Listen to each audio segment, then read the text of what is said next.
Irvine publications. I should say that the paintings and the artwork have been the focal point of this ministry. And we have done many videos over the years in California, and also there are beginning to be a few up here in Idaho. I am Barbara Irvine, and I have a web director and master who is working with me, and she is in California, Susan Tyne, and who I'm very grateful to for all the work that she's put into our effort. And we have filmed up and down the California coast, and one of the places that is just so beautiful is Bodega Bay. And we're going to begin this series of drawing and painting lessons for anyone that is interested in learning how to draw and how to paint from the very beginning. We're going to begin with Bodega Bay. Now, this is one of our very favorite places, and I'm going to introduce you to plein air painting. This is our sketchbook, and it is of great value because in it will be the record of all the various times in which a person has visited these magnificent places. And this particular picture is recorded here in the sketchbook many years ago, and it's just as alive today as when it was first done. I would like to introduce Bodega Bay, a special cove that has been painted so often, and the artist that you are seeing here is just another one of hundreds, perhaps, that have found this sheltered cove in California. The artist begins by finding and choosing the subject. And here is a sketch that has begun with the horizon line, the vanishing point, the vertical main lines, the horizontal main lines, which produces the grid, and then the details of all the many little boats and things that will dance into the scene. Over the period of time, you try to make notations of where the sun is and the direction of the lighting, because this changes very quickly. And probably an hour or two at most is all you should do, because you will be chasing the sun if you work any longer on a particular painting. The patron saint of watercolor painting is Winslow Homer. And he worked up in the shores of Maine so long ago. And he would go out in the rough water and on the rocks, and he would just paint just in the middle of a storm. And he is our American champion, but then of course it comes out of the Impressionist era, Monet and all the work 100 years ago. Now, Monet's work is very significant because you will see he does several pictures, and the pictures are perhaps of the same subject, but the subject is done at different times of day, different lighting. So we're choosing to work with this particular painting, and it is probably in the morning, somewhere around 9 o'clock, before the sun gets too high in the sky. And the beginning of this picture is with the light source coming in this direction.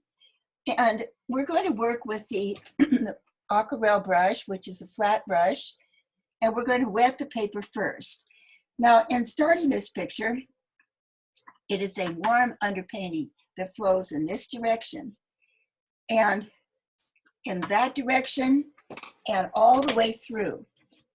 And I'm just going to add to this a little bit and wet the paper, kind of like the English artists do. The California painters work with the paper completely wet all the way, and they allow the wet into wet just to flow over the paper. The English artists tend to work one section at a time. I love the watercolor that is completely flowing, where all of the sections flow into each other, and where you save your whites, and where you're very careful from one color into the next. So I'm going to use the California style as I move into second value. Now, what is second value? First, it is warm, and then it is cool. And second value will actually repeat what has been done before, but it has a little less water and a little bit more flow. And given that I enjoy the wet into wet flow, I've wet the whole paper again, and I'm going to continue with the warm underpainting. Here we have yellow ochre, very pale, and I'm going to flow right over the top of what I started before. Again, it's the same color, only enhanced. And this is the flow of the sunlight as it comes from the upper left, and it's going to flow this way across the foreground, and it's going to give some life and continuity, and you can see the flow of the light even in here and down behind the boat. One of the secrets of painting is lost and found edge. That's where your color comes behind the subject and defines the shape of the object. In this case, this little skiff in the foreground will have the light along the side, outside of the boat, down in the water. And again, it's middle value, so I want to add a little bit to the light in the water, flowing this way. And also inside the boat, just a little bit, which will define the design of the little skiff. Just like that. Opportunity for warm color is flowed over the edge of the building in every case. And so we have a flow from left to right, from light to dark, a little bit lighter, and then into the darkness, which will be the shadow. On the rocks over here, we have the warm color again.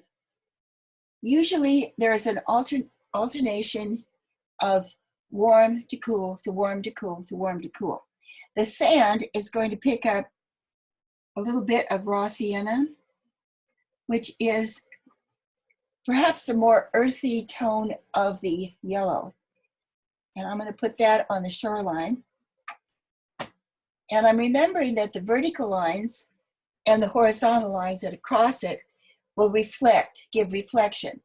So as I come back into the cool underpainting with the second or middle value, I'm going to use the same blue that I used before, which was Prussian blue, and then crossing it with French ultramarine. The palettes that I use are the Altman palette and the John Pike palette. The John Pike is larger and it is a little more difficult to carry. This is the one I prefer to take out into plein air painting or on location because it's small and easy to carry. And for the really ambitious person that wants to hike to the top of the mountain, this is the little container of colors that you would use to carry colors in your pocket. It's kind of neat. Those are little pan colors and very, very nice to have.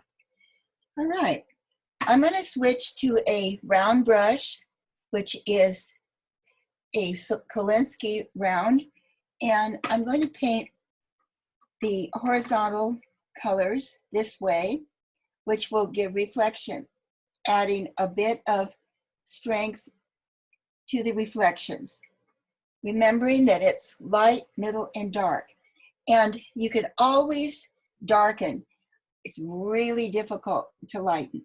So if I put in a color that is that strong, I want to make sure I want it there. And then I will bring it down. And if in fact I think it's too strong and I don't really want it there, then I could go in and blot it out. In this case, I think we'll leave it. All right. Again, the round brush and the horizontal lines in order to strengthen the first wash. The second wash of French ultramarine in horizontal lines to create the reflections down into the water. And under the pier, we have stronger, actually a cast shadow from the bridge itself. So I want to come up and underneath there and add some strength horizontal strength with the French ultramarine, just right where the cast shadow might be from the pier. All right. Again, this is second value. I'm not making it really dark yet. It will be darker with third value. All right, this is the beach going up behind the pier, and there's a lot of little details in there, and they could be added in third value. And a few more here on the beach and underneath the little rocks. So we're adding interest and detail. Inside of the boat will be Payne's gray, which is mixed with the French ultramarine to create a darker color. It's still cool. And it goes down in here.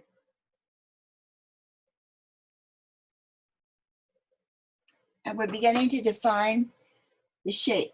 So being very, very careful and doing it accurately, I'm going to define that shape within the boat. All right. Payne's gray, a little French ultramarine. And we have the inside of the little skiff. And now I will define this rim, not wanting to put a line. I'd rather put a color or a shape. And I believe I'm going to use a reddish tone and put that right on the shear line.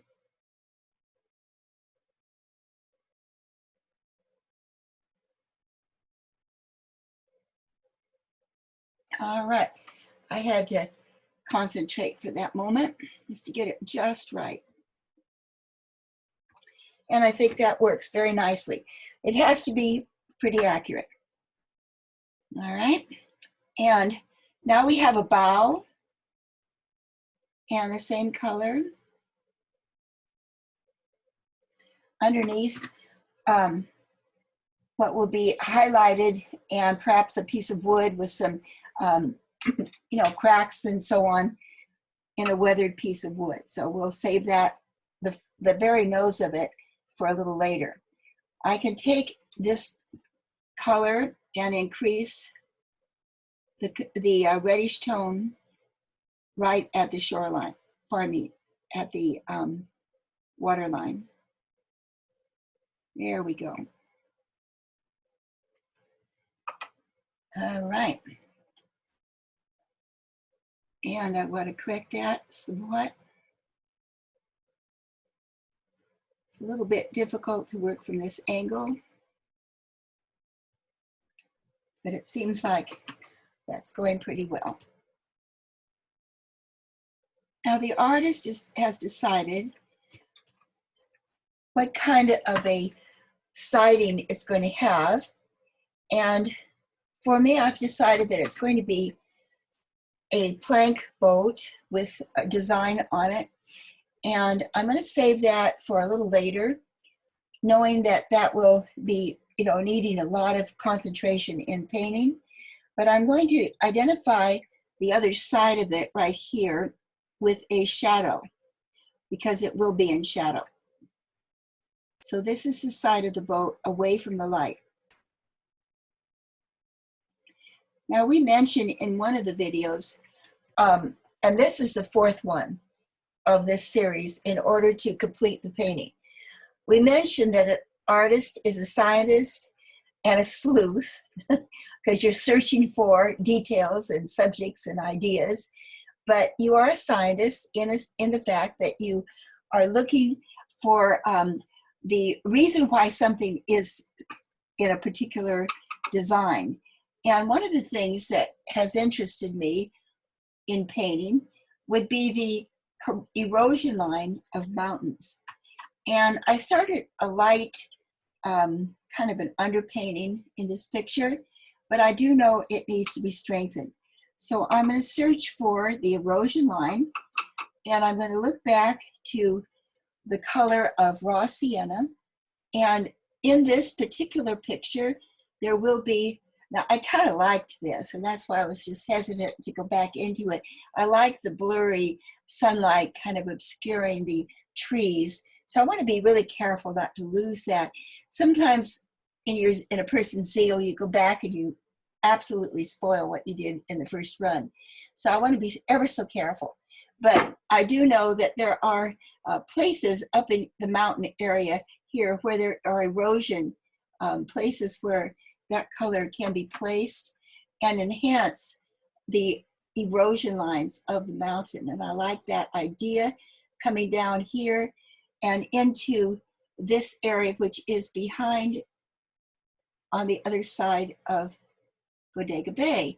It's an area where there's another place just like this one. It's kind of like an inlet, and we have to explore that area sometime. This is really behind, and hopefully it will give it the feeling of being far away, because that's where it is. It's pushed back there. Now, there's trees that we started to paint, and I used Prussian blue and began that over here, and that will help. The Prussian blue with the Payne's gray is perfect for this. And through experience, I've learned that you can shade a color with Payne's gray or with black. You shade it. But if you want to tint it, you use white. Now, in the kind of watercolor painting that I love to do, I'm actually what you might call an aquarelle watercolor artist, which is a transparent watercolorist. And some people call it being a purist. Well, that's because we do not use white paint. Now, when you use white paint in watercolor, it literally is called a gouache. And it's a whole different material. And honestly, it becomes like tempera paint. Now, that's fine. Some people like to work with tempera paint. Maybe some of you know that the Sistine Chapel was actually painted with tempera paint. And it's just a miracle that it survived all these years, but it is essentially a water-based gouache. And that was Michelangelo's material of choice. And it survived. Of course, there were many coats of varnish and various other things that were put over the top of it. Very interesting story about the Sistine Chapel. Now you can see in putting those colors back there in the distance, we kind of changed the effect of this whole picture with the second value. But then I knew I was going to darken it. I knew I didn't want to lose this nice flow, but I knew I would have to darken it. Now, the other thing that happens here, these trees reflect downward into the water.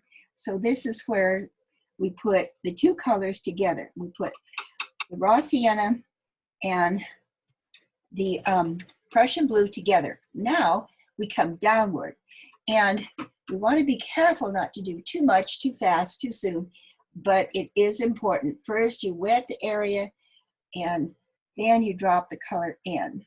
And you can see that all of a sudden it defines the shoreline, the water, and it becomes highly reflective. And this is kind of like a signature for me. I love working this way. And wherever I can put this kind of reflection in the water, I just love doing that. So for me, this is my signature. Wherever there are reflected lines like that. And again, reflected water is going to be easily brought forward in perspective if you're very, very aware of that. And I kind of got the wrong color in there. I'm going to have to wipe it before it dries and go back, see what I did. Oh, I had a different yellow. Now, sometimes you're very sensitive to this, and people can say, well, I didn't see that, or I didn't see that color in that mountain as we drove by, but you become very, very sensitive to the subtleties of color. And you can tell when it's Prussian or when it's French ultramarine. And I had the wrong color there. Now I'm going to put it in again and it will be correct. And it looks just different. It has a different hue. Hue is the name of the color. Value is the lightness and the darkness. Chroma is the brightness and the dullness. These are the three properties of color. And we've covered a bit of this in our lesson, but coming up perhaps in our second presentation will be value and chroma, so an artist can get an idea of how they are different.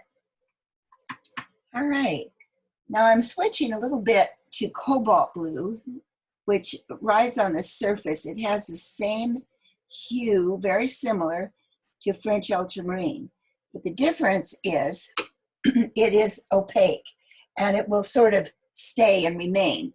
A lot of colors will fade in, they're transparent, and the fading quality of some colors is stronger than others. Cobalt, cerulean, those are opaque blues, and they will pretty much be permanent. Some of the French ultramarine colors will actually fade over time. All right, I'm just going to add a bit of strength, and this will be third value under this boat, coming in this way, and a little bit more will be done as we move forward on this. All right. Again, looking for the edge of the boat, which is the lost and found edge. Now I'm going to go back up into that area where the pier is, and I'm going to use burnt sienna, and I'm going to use just a touch of cadmium red and a little bit of Payne's gray and French ultra. Now I've got some possible darker colors here, and let's see where we go with that. This side away from the light is going to be darker, and the light towards the sun is going to be the burnt sienna, like this. And remembering the technique of lost and found edge, I will come back to the next post and do it a little differently. I will enhance the water behind the post like this, and that will pop the post without making it incredibly similar to the first one. I want to make these all just a little bit different. So we take and add, and again, I'm using a glaze color, which is similar to French ultramarine, and this is the Cobalt Blue. And it comes in like this, over the top of what was underneath, without changing what's underneath. And if I want to leave a little bit of that lighter tone, I can blot it out. Also, the Cobalt Blue is easily removed. The Prussian Blue is not. You see how that really brings it up? That is, I like that. We'll do it here again. All right, and we'll do it over here. Again, consistency is really important. All right, and one more time over in this area, and this comes down into the shore. This is making an increase of depth and volume, and I like what that is doing underneath there, making this picture begin to move a little bit. Now, again, the post and the pier are done with a round brush. You want to leave some variation. You want to leave some white. You want to just make it a little different here and there. Not every one the same. You might even introduce another tone. You have to let the pictures speak to you as you move through it. And that one like that. So now we have the spacing, and I like the fact that this one is not complete. This has a little punch there, a little less there.